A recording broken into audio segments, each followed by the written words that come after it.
أعوذ بالله من الشيطان الرجيم بسم الله الرحمن الرحيم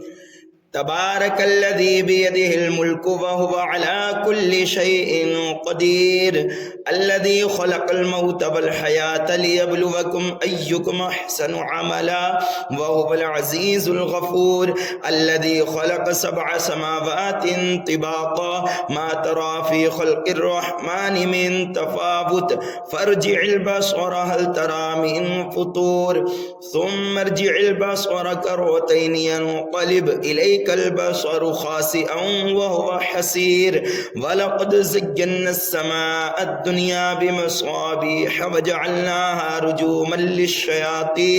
للشياطين وأعتدنا لهم عذاب السعير وللذين كفروا بربهم عذاب جهنم وبئس المصير إذا ألقوا فيها سمعوا لها شهيقا وهي تفور تكاد تميز من الغيظ كلما ألقي فيها فوج سألهم خزنتها ألم يأتكم نذير قالوا بلى قد جاءنا نذير فكذبنا وقلنا ما نزل الله من شيء إن أنتم إلا في ضلال كبير وقالوا لو كنا نسمع أو نعقل ما كنا في أصحاب السعير فاعترفوا بذنبهم فسحقا لأصحاب السعير إن الذين يخشون ربهم بالغيب لهم مغفرة وأجر كبير وأسروا قولكم أو اجهروا به إنه عليم بذات الصدور ألا يعلم من خلق وهو اللطيف الخبير هو الذي جعل لكم الأرض ذلولا فامشوا في مناكبها وكلوا من رزقه وإليه النشور أأمنتم من في السماء أن يخسف بكم الأرض فإذا هي تمور أم أمنتم من في السماء أن يرسل عليكم حاصبا فستعلمون كيف نذير ولقد كذب الذين من قبلهم فكيف كان نكير أولم يروا إلى الطير فوقهم صافات ويقبضن ما يمسكهن إلا الرحمن إنه بكل شيء بصير أمن هذا الذي هو جند لكم ينصركم من دون الرحمن إن الكافرون إلا في غرور أمن هذا الذي يرزقكم إن أمسك رزقه بل لجوا في عتب ونفور أفمن يمشي مكبا على وجهه أهدى أمن يمشي سويا على صراط مستقيم قل هو الذي أنشأكم وجعل لكم السمع والأبصار والأفئدة قليلا ما تشكرون قل هو الذي ذرأكم في الأرض وإليه تحشرون ويقولون متى هذا الوعد إن كنتم صادقين قل إنما العلم عند الله وإنما أنا نذير مبين فلما رأوه زلفة سيئت وجوه الذين كفروا وقيل هذا الذي كنتم به تدعون قل أرأيتم إن أهلكني الله ومن معي ورحمنا فمن يجير الكافرين من عذاب أليم قل هو الرحمن آمنا به وعليه توكلنا فستعلمون من هو في ضلال مبين قل أرأيتم إن أصبح ماؤكم غورا فمن يأتيكم بماء معين بسم الله الرحمن الرحيم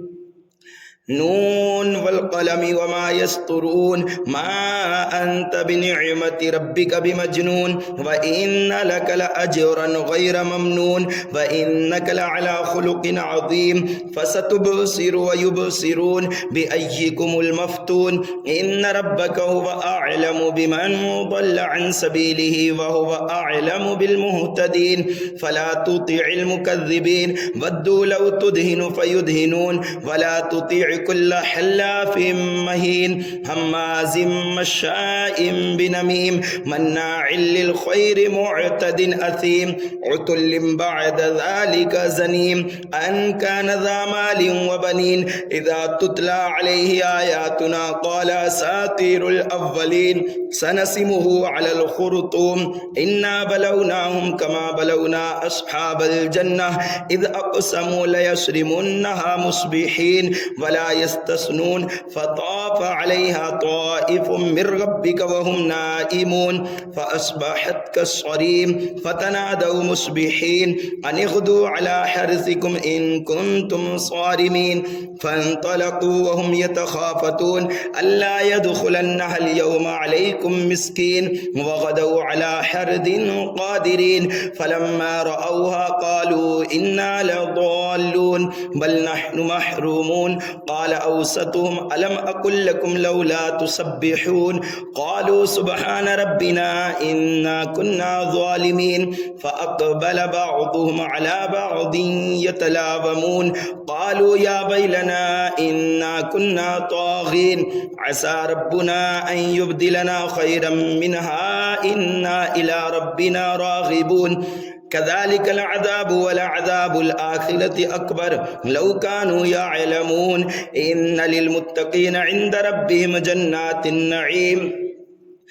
أفنجعل المسلمين كالمجرمين ما لكم كيف تحكمون أم لكم كتاب فيه تدرسون إن لكم فيه لما تخيرون أم لكم أيمان علينا بالغة إلى يوم القيامة إن لكم لما تحكمون سلهم أيهم بذلك زعيم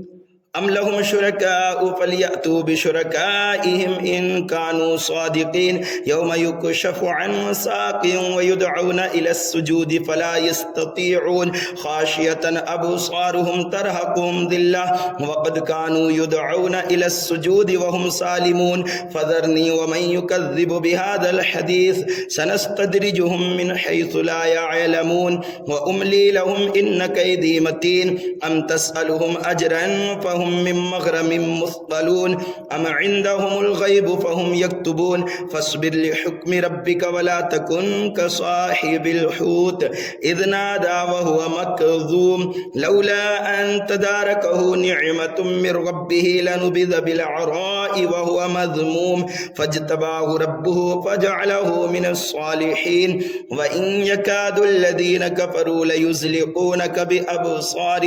بأبصارهم لما سمعوا الذكر ويقولون إنه لمجنون وما هو إلا ذكر للعالمين بسم الله الرحمن الرحيم الحاقة ما الحاقة وما أدراك ما الحاقة كذبت ثمود وعاد بالقارعة فأما ثمود فأهلكوا بالطاغية وأما عاد فأهلكوا بريح صرصر عاتية سخرها عليهم 7 ليال و8 أيام حسوما فترى القوم فيها صرعى كأنهم أعجاز نخل خاوية فهل ترى لهم من باقية وجاء فرعون ومن قبله والمؤتفكات بالخاطئة فعصوا رسول ربهم فأخذهم أخذة رابية إنا لما طغى الماء حملناكم في الجارية لنجعلها لكم تذكرة وتعيها أذن واعية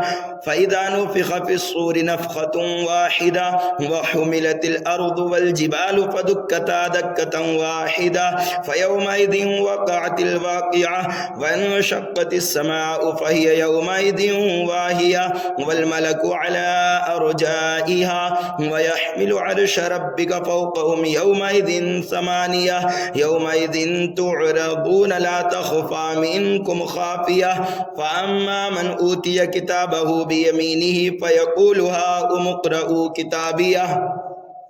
إني ظننت أني ملاق حسابية فهو في عيشة راضية في جنة عالية قطوفها دانية كلوا واشربوا هنيئا بما أسلفتم في الأيام الخالية وأما من أوتي كتابه بشماله فيقول يا ليتني لم أوت كتابية ولم أدر ما حسابية يا ليتها كانت القاضية ما أغنى عني مالية هلك عني سلطانية خذوه فغلوه ثم الجحيم صلوه ثم في سلسلة ذرعها 70 ذراعا فاسلكوه إنه كان لا يؤمن بالله العظيم ولا يحض على طعام المسكين فليس له اليوم هاهنا حميم ولا طعام إلا من غسلين لا يأكله إلا الخاطئون فلا أقسم بما تبصرون وما لا تبصرون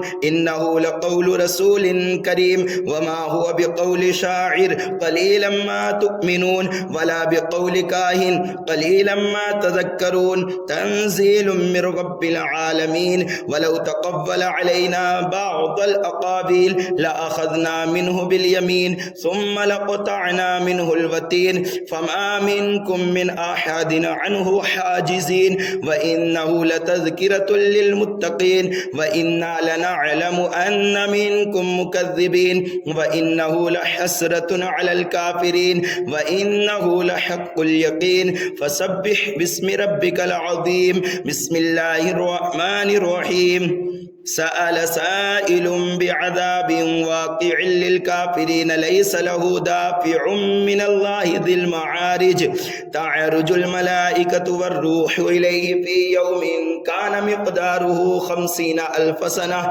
فاصبر صبرا جميلا إنهم يرونه بعيدا ونراه قريبا يوم تكون السماء كالمهل وتكون الجبال كالعهن ولا يسأل حميم حميما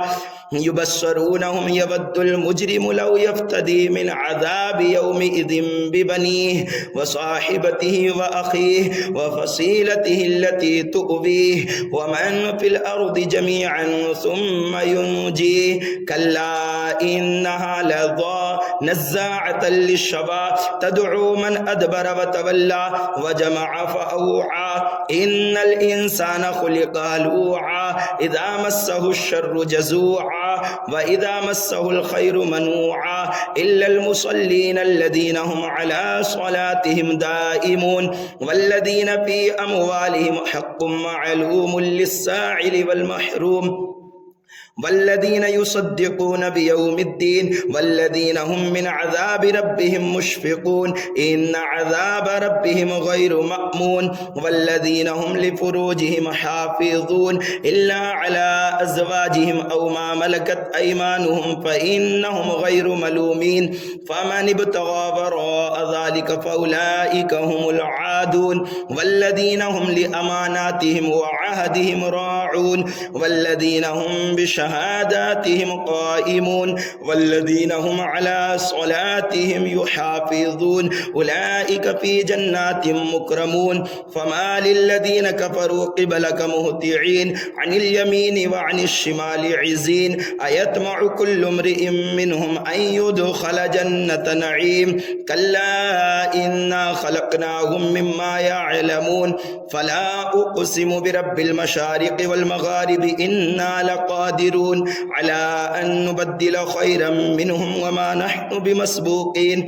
فذرهم يخوضوا ويلعبوا حتى يلاقوا يومهم الذي يوعدون يوم يخرجون من الأجداث سراعا كأنهم إلى نصب يوفضون خاشية أبصارهم ترهقهم ذلة ذلك اليوم الذي كانوا يوعدون بسم الله الرحمن الرحيم إنا أرسلنا نوحا إلى قومه أن أنذر قومك من قبل أن يأتيهم عذاب أليم قال يا قوم إني لكم نذير مبين أن اعبدوا الله واتقوه وأطيعون يغفر لكم من ذنوبكم ويؤخركم إلى أجل مسمى إن أجل الله إذا جاء لا يؤخر لو كنتم تعلمون قال رب إني دعوت قومي ليلا ونهارا فلم يزدهم دعائي إلا فرارا وإني كلما دعوتهم لتغفر لهم جعلوا أصابعهم في آذانهم واستغشوا ثيابهم وأصروا واستكبروا استكبارا ثم إني دعوتهم جهارا ثم إني أعلنت لهم وأسررت لهم إسرارا فقلت استغفروا ربكم إنه كان غفارا يرسل السماء عليكم مدرارا ويمددكم بأموال وبنين ويجعل لكم جنات ويجعل لكم أنهارا ما لكم لا ترجون لله وقارا وقد خلقكم أطوارا ألم تروا كيف خلق الله 7 سماوات طباقا وجعل القمر فيهن نورا وجعل الشمس سراجا والله أنبتكم من الأرض نباتا ثم يعيدكم فيها ويخرجكم إخراجا والله جعل لكم الأرض بساطا لتسلكوا منها سبلا فجاجا قال نوح رب إنهم عصوني واتبعوا من لم يزده ماله وولده إلا خسارا ومكروا مكرا كبارا وقالوا لا تذرن آلهتكم ولا تذرن ودا ولا سواعا ولا يغوث ويعوق والنسرا وقد أضلوا كثيرا ولا تزد الظالمين إلا ضلالا مما خطيئاتهم أغرقوا فأدخلوا نارا فلم يجدوا لهم من دون الله أنصارا وقال نوح رب لا تذر على الأرض من الكافرين ديارا إنك إن تذرهم يضلوا عبادك ولا يلدوا إلا فاجرا كفارا رب اغفر لي ولوالدي ولمن دخل بيتي مؤمنا وللمؤمنين والمؤمنات ولا تزد الظالمين إلا تبارا بسم الله الرحمن الرحيم قل أوحي إلي أنه استمع نفر من الجن فقالوا إنا سمعنا قرآنا عجبا يهدي إلى الرشد فآمنا به ولن نشرك بربنا أحدا وأنه تعالى جد ربنا ما اتخذ صاحبة ولا ولدا وأنه كان يقول سفيهنا على الله شططا وأنا ظننا أن لن تقول الإنس والجن على الله كذبا وأنه كان رجال من الإنس يعوذون برجال من الجن فزادوهم رهقا وأنهم ظنوا كما ظننتم أن لن يبعث الله أحدا وأنا لمسنا السماء فوجدناها ملئت حرسا شديدا وشهبا وأنا كنا نقعد منها مقاعد للسمع فمن يستمع الآن يجد له شهابا وصدا وأنا لا ندري أشر أريد بمن في الأرض أم أراد بهم ربهم رشدا وأنا منا الصالحون ومنا دون ذلك كنا طرائق قددا وأنا ظننا أن لن نعجز الله في الأرض ولن نعجزه هربا وأنا لما سمعنا الهدى آمنا به فمن يؤمن بربه فلا يخاف بخسا ولا رهقا وأنا منا المسلمون ومنا القاسطون فمن أسلم فأولئك تحروا رشدا وأما القاسطون فكانوا لجهنم حطبا وأن لو استقاموا على الطريقة لأسقيناهم ماء غدقا لنفتنهم فيه ومن يعرض عن ذكر ربه يسلكه عذابا صعدا وأن المساجد لله فلا تدعوا مع الله أحدا وأنه لما قام عبد الله يدعوه كادوا يكونون عليه لبدا قل إنما أدعو ربي ولا أشرك به أحدا قل إني لا أملك لكم ضرا ولا رشدا قل إني لن يجيرني من الله أحد ولن أجد من دونه ملتحدا إلا بلاغا من الله ورسالاته ومن يعص الله ورسوله فإن له نار جهنم خالدين فيها أبدا حتى إذا رأوا ما يوعدون فسيعلمون من أضعف ناصرا وأقل عددا قل إن أدري أقريب ما توعدون أم يجعل له ربي أمدا عالم الغيب فلا يظهر على غيبه أحدا إلا من ارتضى من رسول فإنه يسلك من بين يديه ومن خلفه رصدا ليعلم أن قد أبلغوا رسالات ربهم وأحاط بما لديهم وأحصى كل شيء عددا. بسم الله الرحمن الرحيم. يا أيها المزمل قم الليل إلا قليلا نصفه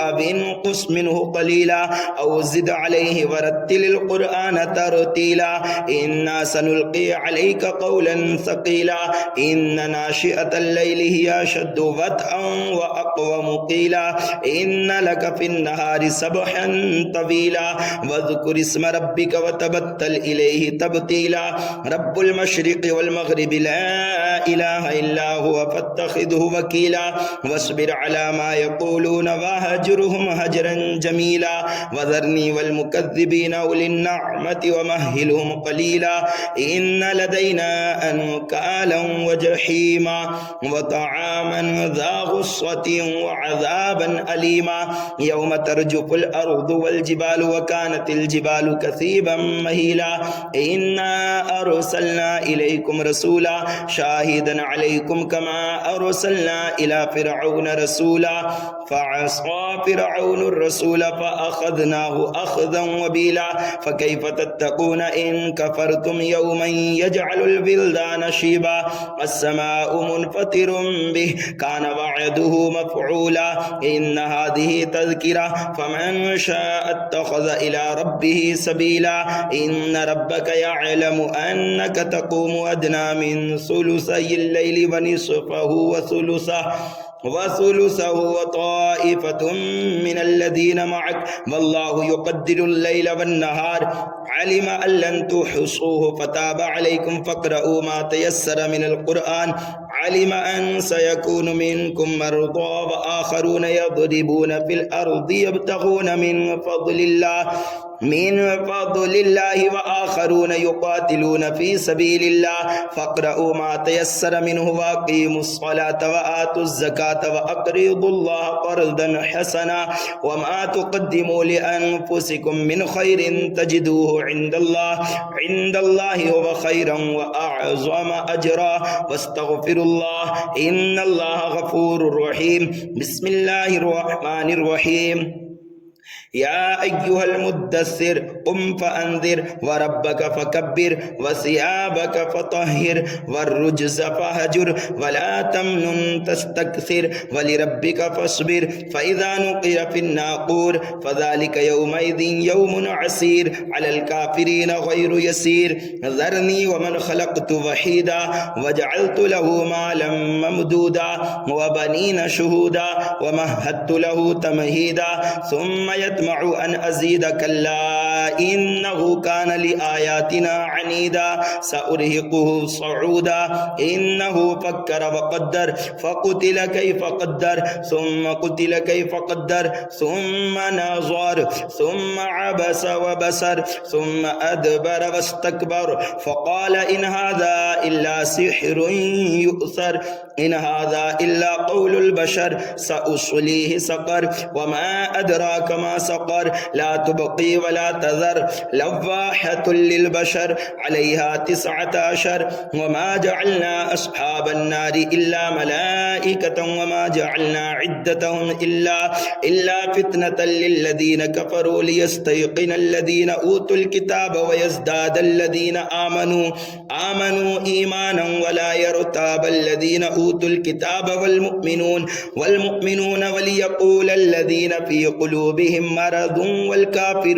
والكافرون ماذا أراد الله بهذا مثلا كذلك يضل الله من يشاء ويهدي من يشاء وما يعلم جنود ربك إلا هو وما هي إلا ذكرى للبشر كلا والقمر والليل إذ أدبر والصبح إذا أسفر إنها لإحدى الكبر نذيرا للبشر لمن شاء منكم أن يتقدم أو يتأخر كل نفس بما كسبت رهينة إلا أصحاب اليمين في جنات يتساءلون عن المجرمين ما سلككم في سقر قالوا لم نك من المصلين ولم نك نطعم المسكين وكنا نخوض مع الخائضين وكنا نكذب بيوم الدين حتى أتانا اليقين فما تنفعهم شفاعة الشافعين فما لهم عن التذكرة معرضين كأنهم حمر مستنفرة فرت من قسورة بل يريد كل امرئ منهم أن يؤتى صحفا منشرة كلا بل لا يخافون الآخرة كلا إنه تذكرة فمن شاء ذكره وما يذكرون إلا أن يشاء الله هو أهل التقوى وأهل المغفرة بسم الله الرحمن الرحيم لا أقسم بيوم القيامة ولا أقسم بالنفس اللوامة أيحسب الإنسان أن لن نجمع عظامه بلى قادرين على أن نسوي بنانه بل يريد الإنسان ليفجر أمامه يسأل أيان يوم القيامة فإذا برق البصر وخسف القمر وجمع الشمس والقمر يقول الإنسان يومئذ أين المفر كلا لا وزر إلى ربك يومئذ المستقر ينبأ الإنسان يومئذ بما قدم وأخر بل الإنسان على نفسه بصيرة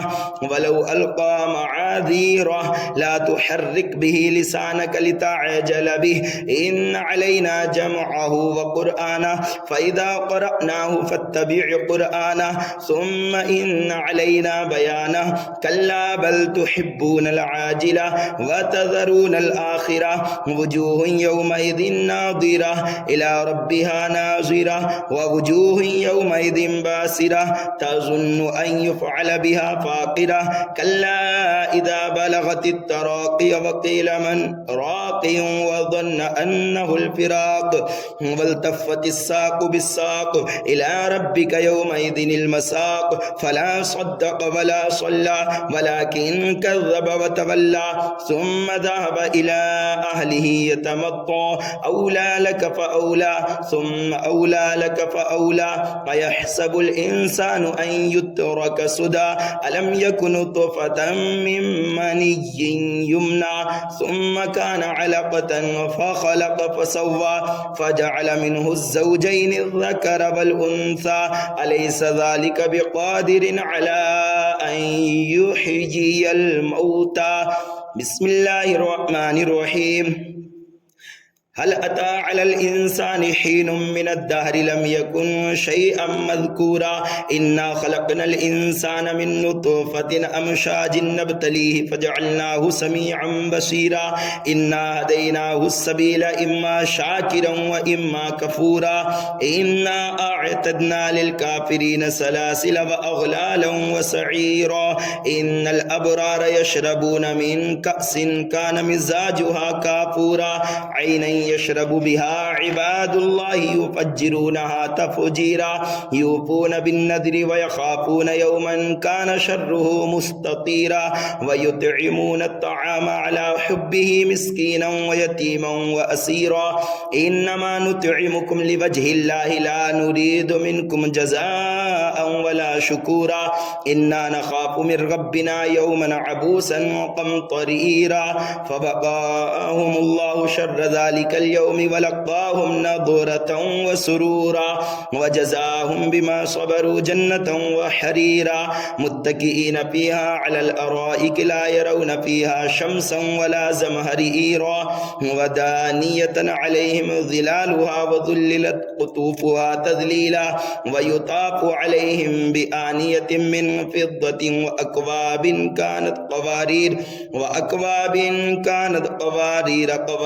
من فضة قدروها تقديرا ويسقون فيها كأسا كان مزاجها زنجبيلا عينا فيها تسمى سلسبيلا ويطوف عليهم بلدان مخلدون إذا رأيتهم حسبتهم لؤلؤا منثورا وإذا رأيت ثم رأيت رأيت نعيما وملكا كبيرا عاليهم ثياب سندس خضر واستبرق وحلوا أسابر من فضة وسقاهم ربهم شرابا طهورا إن هذا كان لكم جزاء وكان سعيكم مشكورا